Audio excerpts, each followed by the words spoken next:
Welcome to morning మన్నా. నేటి వాక్య దర్శనం కొరకు అపోస్తలుడైన పౌలు కొరింథీయులకు రాసిన మొదటి పత్రిక 13వ అధ్యాయం 5వ వచనం. అమర్యాదగా నడుచుకున్నదు, స్వప్రయోజనమును విచారించుకున్నదు, త్వరగా కోపపడదు, అహంకారమును మనసులో ఉంచుకొనదు. మరొకసారి అపోస్తలుడైన పౌలు కొరింథీ సంఘంలో ఉన్న విశ్వాసులను ఉద్దేశించి రాసే ప్రాముఖ్యమైన మాటల్లో ప్రత్యేకంగా 13వ అధ్యాయము ప్రేమను గురించి తెలియజేసే మాట. ప్రేమలో ఏమి ఉండవో 4 ప్రాముఖ్యమైన విషయాలు అపోస్తలుడైన పౌలు సర్వ మానవాళికి తెలియజేసే అద్భుతమైన అధ్యాయాల నుండి 4 ప్రాముఖ్యమైన సత్యాలు మనం గ్రహించాలి. Number 1, it is A esteem, గౌరవము. ఈ మాటను మనం జాగ్రత్తగా ఆలోచన చేస్తే అమర్యాదగా నడుచుకున్నదు అని రాయబడింది. ప్రేమ ఎప్పుడు ఇతరులకు గౌరవం తెచ్చేదే తప్ప ఎప్పుడు అమర్యాదగా అది ప్రవర్తించదు. ప్రేమ ఎప్పుడు ఇతరులను పైకి లేపినట్లుగా, పైకి తీసుకుని వచ్చేటట్లుగా ఉంటుంది తప్ప ఎవరిని కించపరిచినట్లుగా ప్రేమ కనిపించదు.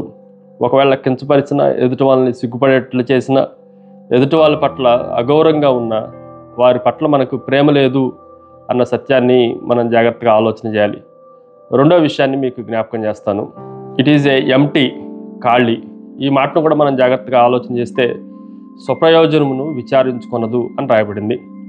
అంటే ఎప్పుడూ ప్రేమ స్వార్థాన్ని ఖాళీ చేస్తూ ఉంటుంది, తన్ను తాను ఎంప్టీ చేసుకుంటూ ఉంటుంది.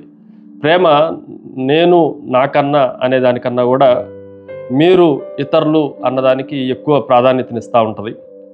ప్రేమలో ఇతరుల బాగోగులు చూడటానికి, సమయాన్ని హెచ్చించడానికి ఇష్టపడుతుంది, కానీ తన సొంత ప్రయోజనాల కొరకు అది ఎప్పుడు విచారించదు, దాన్ని సమయాన్ని పరిగణలోనికి తీసుకున్నదు.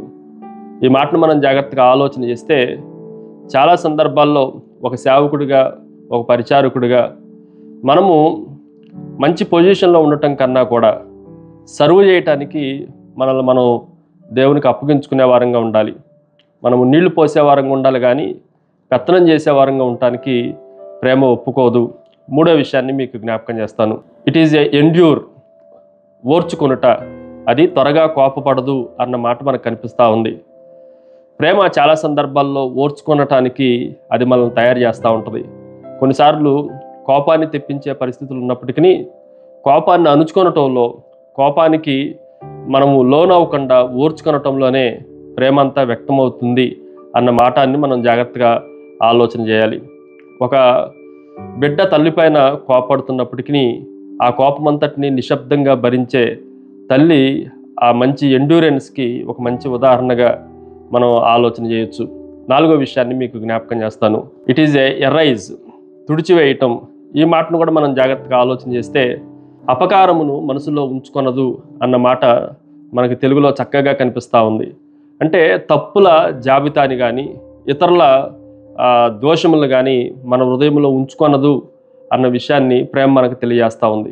ప్రేమ ఎప్పుడు మన తప్పుల జాబితాని మన హృదయాల్లో ఉండేటట్లుగా ఉంచదు. అది ఎప్పటికప్పుడు తుడిచివేసేదిగా కనిపిస్తూ ఉంది, ఎరైజ్ చేసేదిగా కనిపిస్తుంది అన్న సత్యాన్ని మనం గ్రహించాలి. ప్రార్థన. సకల ఆశీర్వాదములకు కారణభూతుడవు తండ్రి, ప్రేమ స్వరూపుడుగా ప్రేమ ఎలా ఉండాలో మీరు మాకు నేర్పించినందుకై మిమ్మల్ని స్తుతిస్తూ ఆరాధిస్తూ యేసు నామమున అడిగి వేడుకొంచున్నాం తండ్రి. ఆమెన్.